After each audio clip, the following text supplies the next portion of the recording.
for you. So we'll start in a minute, but we just started the recording.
All right, we're going to get started here in just another minute.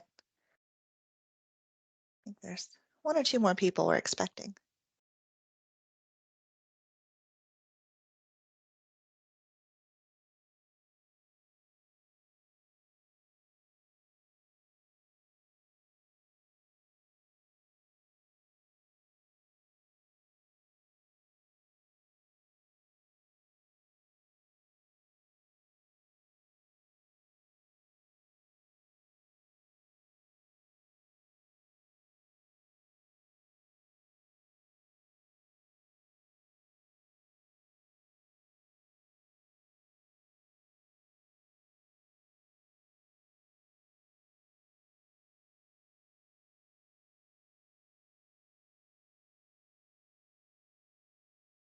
All right, and there we go. Well, I still got quite a few more coming, but we'll get started as everyone gets into the lobby here. Welcome to our second application webinar. We really appreciate you being here.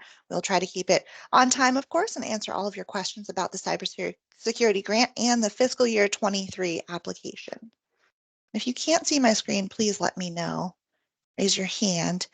This is our agenda for this morning, so please mute yourself and turn off your camera as you all have. And if you have any questions, put them in the chat. On this call, we do have EMD and WATEC staff. We have Sierra Wardell, Financial Ops Section Manager, Zach Hudgens, Privacy Manager with WATEC, Josh Castillo, our Cyber Resilience Planner, and Courtney Bemis, Program Coordinator.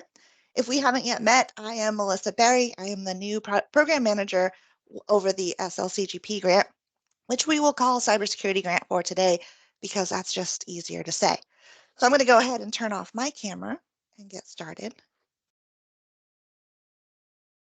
So the purpose of the cybersecurity grant is to reduce cyber risk and improve security and resilience. Eligible entities are the ones on screen, including cities, counties, tribal partners, special purpose districts, and state agencies, including higher education. Now, many of us on this call probably have a generic understanding of cybersecurity, but for the purpose of this grant, cybersecurity focuses on securing the systems the public relies on through comprehensive actions. You can also take a look at the NIST framework definition here, just so we're all on the same page about cybersecurity. The Washington State Cybersecurity Plan is important to pay attention to because in your application, you will cover which elements of the plan your project covers. There are links to the Washington State Cybersecurity Plan in the application, so that should make it easier for you to find and reference, but this is a little bit about what the Washington State Cybersecurity Plan covers. And again, if you have to leave early, we are recording this and we'll have the webinar online, and feel free to put questions in the chat. So we're going to go over the goals set forth by the cybersecurity grant. These are good starts to help you think of what project your agency may want to do and apply for. So goal 1 is to improve the cybersecurity posture of all local governments. Pretty good goal to strive for. Goal 2 is to increase cybersecurity and privacy capacity. So privacy is another project you may consider for your entity. Goal 3 is to develop partnerships to support cyber resilience. So if you're thinking about any kind of multi-jurisdictional projects, that would suffice for goal 3. So that's something to consider as well. Goal 4 is very important. So this grant will not last forever, and it's important to make sure that your application details how funding will be sustained after the grant sunsets. So we'll talk more about this in the budget narrative section, but please consider how you will sustain your cybersecurity funding and any kind of subscriptions that may or may not come with it after the grant sunsets. So now we're going to talk about the big picture of the funding, but if you do have more questions specifically about cybersecurity projects or resilience, we have our cyber resilience specialist on the call here. That's Josh Castillo. So if you have any questions specifically about projects or cyber resilience or cybersecurity, please make sure to put it in the chat. And then we also have Zach Hudgens from WaTech here. So any questions you can feel free to put in the chat, and we'll also have time for questions at the end. So the big picture here, moving on to funding, there are 4 years of funding that Washington State was allocated for a total of 17.6 million over those 4 years. And the good news is for fiscal years 22 and 23, the state is matching the funding. So you don't have to worry about any kind of matching funds for 22 and 23. Of the total remaining funding, we have 5.3 million to allocate, and the time to apply is now. So that's probably why you're all here. Oh, please, let's mute our cameras, turn those cameras off just for bandwidth issues. But we do have 5.3 million to allocate, and that's the fiscal year 23 application that we're all applying for. The due date for that is May 10th, so just in a little over 2 weeks. And the results will be announced around August. So regarding allowable costs, this budgeting section will be in your application. So this is time to think of what your project will include: planning, organization, equipment, training, exercises. Think about those expenses for your project. M&A can also be M&A can also be part of your expenses as well, but up to 5% of the awarded funding amount. Now, one question we are getting a lot are ineligible costs. What exactly can the grant and match funds not be used for? One of those things is anti-spyware. So you can't apply for anti-spyware for your entity. That's just not something the grant can cover. Also, construction is not covered under this grant to pay any ransoms. So everything listed here, those are ineligible costs. And what we want you to think about is protection versus recovery. So if you have any questions about what that means, feel free to put that in the chat and we can have people answer that for you. Here are some sample project ideas. We've gotten a lot of questions too of what people have done in the past. And so these are based on previously funded projects. Some that were popular last funding round included training, which was really big, and that's a great one to do. There's COOP planning projects, MFA implementation, and endpoint security controls. So of course, you know your needs best. And if you have any questions about projects that you don't see listed here, again, feel free to put them in the chat or send us an email. Our emails will be at the end of this webinar. As you are filling out your application, you will be asked which objective your project falls under, and it's crucial that you only pick one objective. If you have more, and these are the objectives listed here, if you're reading these objectives and you're thinking about your project and you think, oh, they actually hit several objectives, that could be a good sign that your project should be broken up into several projects, 1, 2, or 3 projects. We encourage you to submit multiple projects, so that is not a problem at all, but you will need to pick one objective only per project. And then here are CISA services to sign up for. We recommend you sign up for them regardless, but they will be required if you get funding from the cybersecurity grant. There's the hygiene services and then the NCSR, which does have a due date of 12/31 each year. Now, as you're filling out your project proposal application, you will be asked which project you will be asked for your project description, as well as the alignment with the cybersecurity plan and the gaps that you're trying to solve, as well as the outcome and the budget narrative. So these are all very important. The whole application is important, of course, but really think about your project description, how it aligns, its gaps, outcomes, and then the budget narrative, which we will be going over. Speaking of, this is what the application looks like. So if you haven't yet opened up the application Excel spreadsheet, this is what the very start of it looks like. after you filled out your applicant info, of course. But this is the important part of the application. So this is how it starts. And what we'd like you to think about is your narrative. Does it answer the application questions as you're going through? When you're filling out the project description, please be sure to avoid jargon as much as possible and really use language from the state's plan.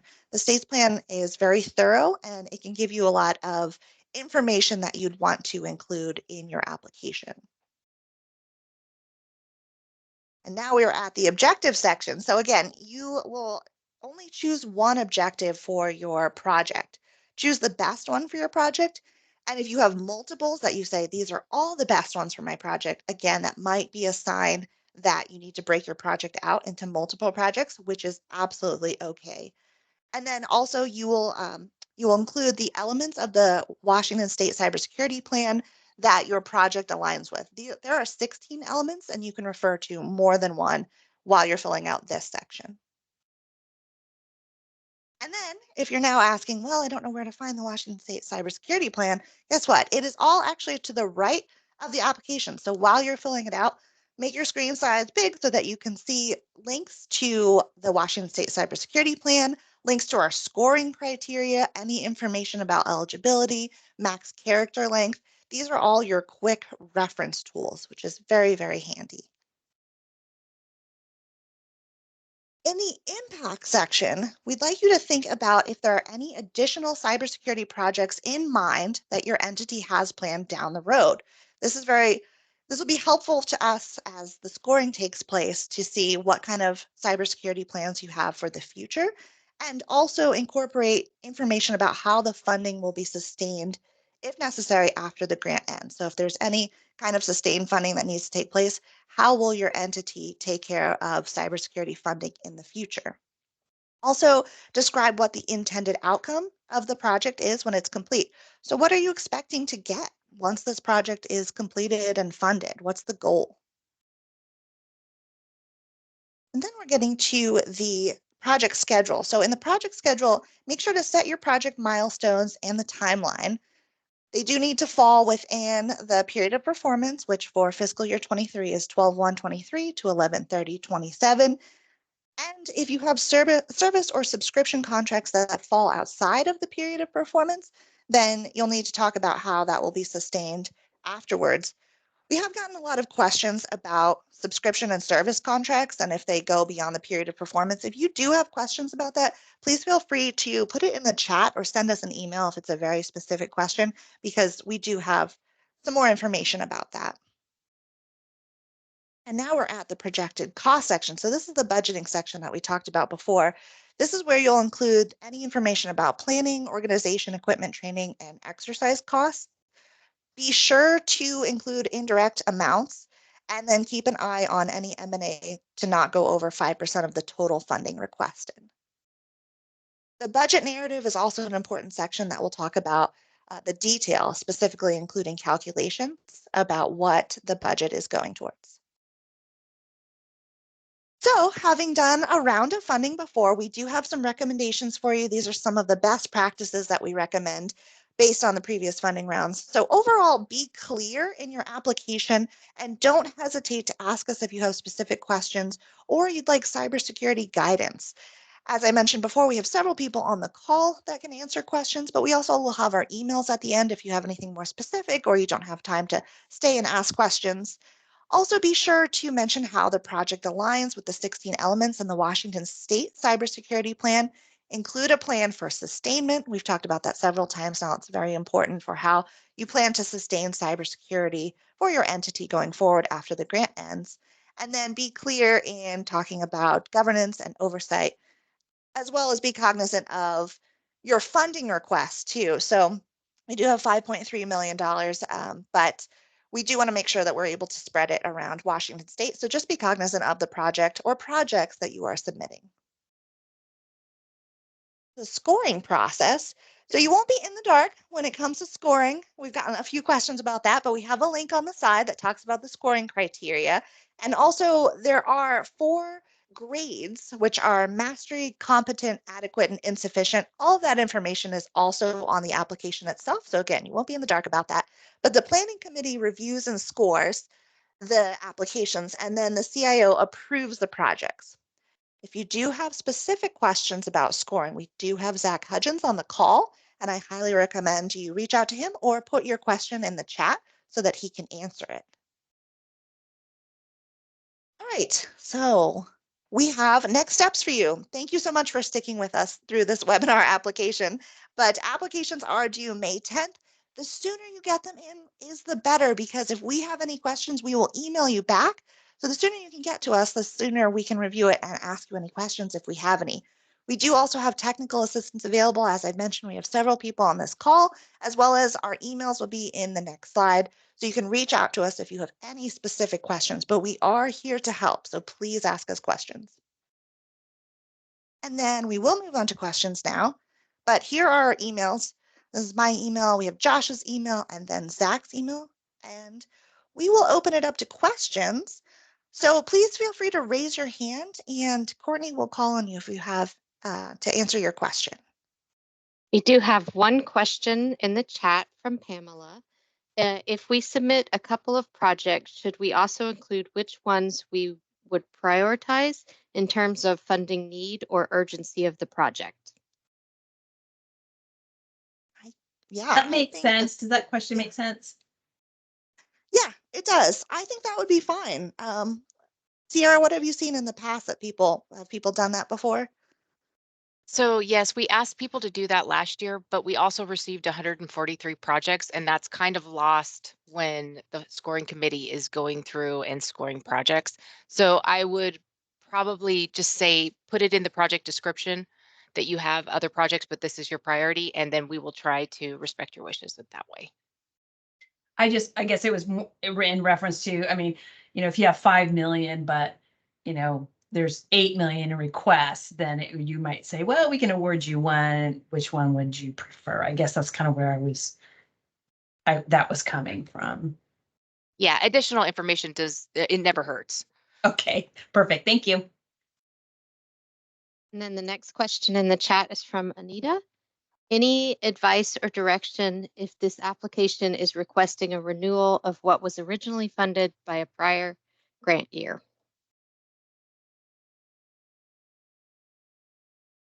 Not really sure if I understand the question. Yeah, I'm not understanding it either.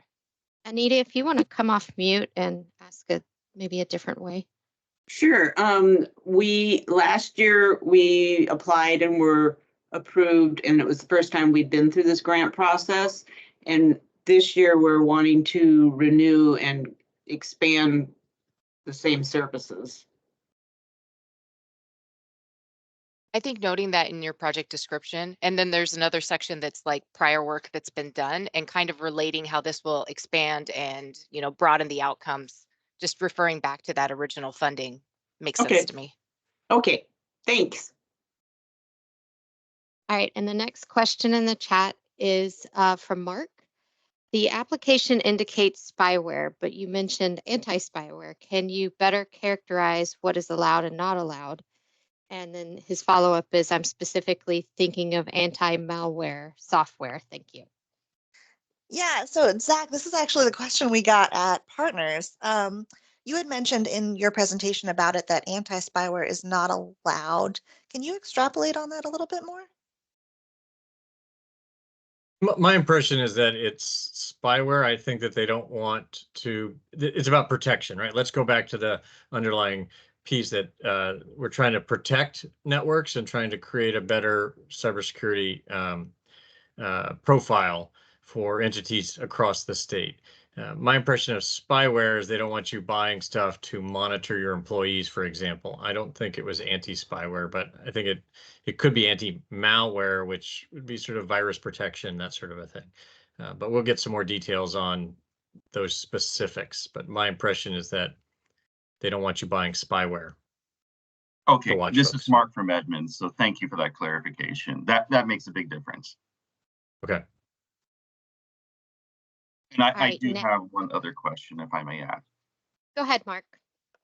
So oftentimes vendors will give you a better quote if you go for say a 3-year engagement with their system. So is it better to characterize those as like separate years, or how is it best to characterize that in terms of the budgeting section? I'll jump in on this one. So if there's the way FEMA sees like service agreements is if you buy it with a piece of equipment, they are more forgiving about the time that the grant can pay for. If you buy it with a piece of equipment like a service agreement, a maintenance agreement, anything like that, then it doesn't have an end date. It can be for 5 years, it could be for 4 years, it doesn't matter. However, if you buy services outside of that, some sort of service contract, then it is confined to the grant performance period.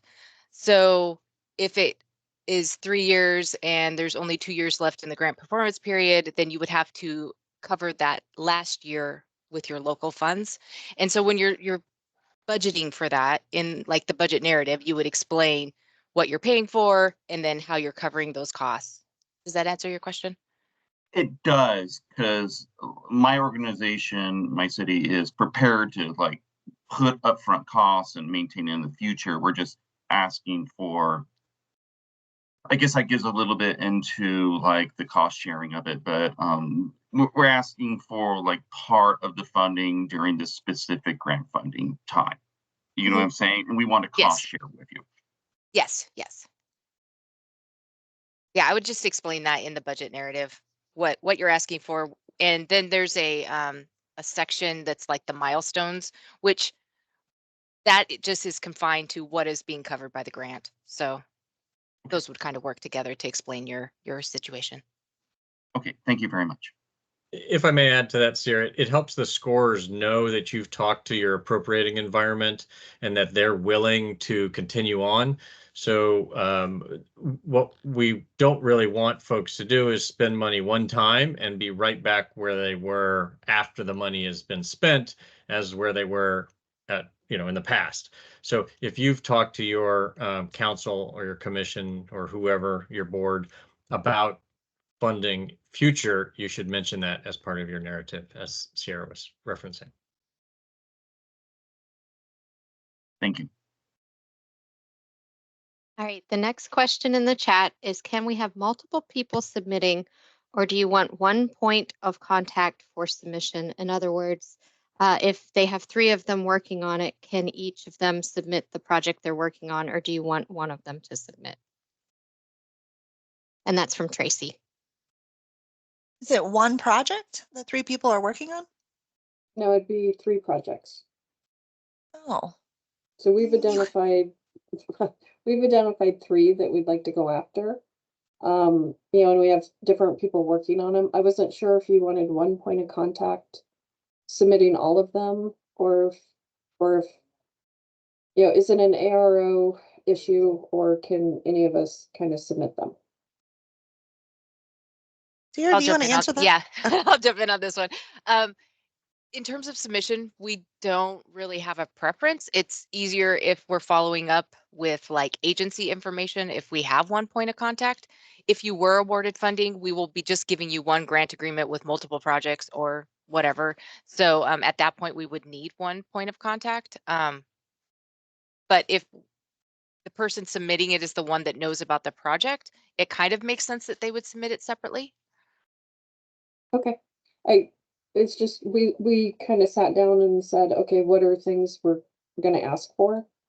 You work on that one, you work on that one, you work on that one, and now we're like, okay, how do you guys want us to submit? Do you want, because we're following all the guidelines on everything. It was just more of a, does it matter who the contact is, or should we standardize? We kind of put the onus on the organization that's submitting the application to make sure that they have the proper approvals in place before they submit for funding. Okay, thank you. All right, the next question in the chat is from Linda. Can you discuss what is allowed for overhead / F&A fees? Have you handle that one, Sierra? So M&A is any sort of direct cost that is related to management of the grant. You're allowed up to 5% of the award amount. of which in the budget categories, there's salaries and benefits, there's travel, there's supplies. There's an other category, which is anything that will not fit in those things, and indirect. So if you have like a parent agency that takes indirect to do some processing, and it would be on those expenditures. You do not need to take M&A. It's optional. If you want to take indirect, totally irrespective of the M&A category, there are certain rules that need to be in place, like you have to have a negotiated cost rate agreement that you share with us, or you have to negotiate a rate with us, or there's multiple options there, and that could be on the overall project cost and then also on the M&A as well. Does that answer the question?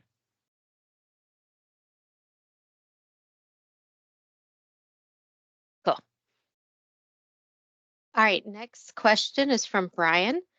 You mentioned preparing and planning, but it doesn't appear that personnel, it doesn't appear that personnel is a restriction here,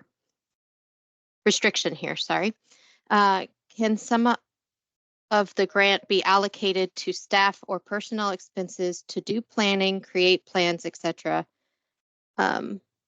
internally, if you have the expert to do so?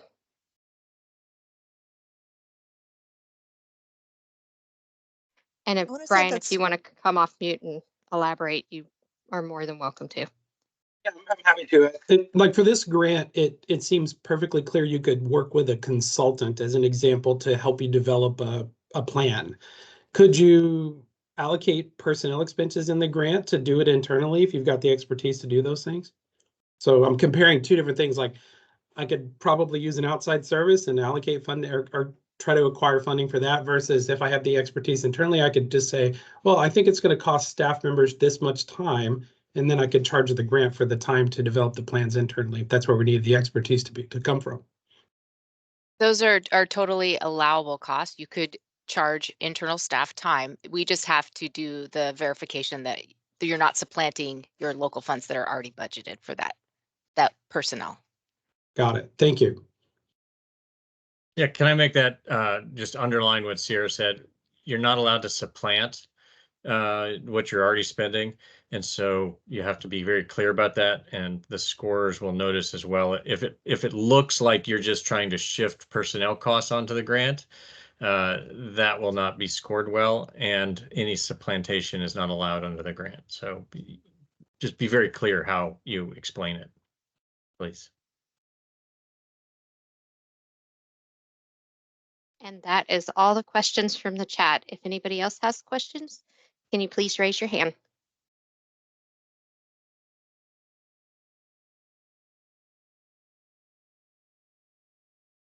All right, well, if we don't have any more questions, please feel free to take down our emails right here and then send us any questions you have that you think of later. And thank you all so much for coming. We appreciate you coming to the second webinar here, and we're more than happy to answer questions. And we've got just over 2 weeks to go before they're due. So have a great rest of your day, and thanks again for coming.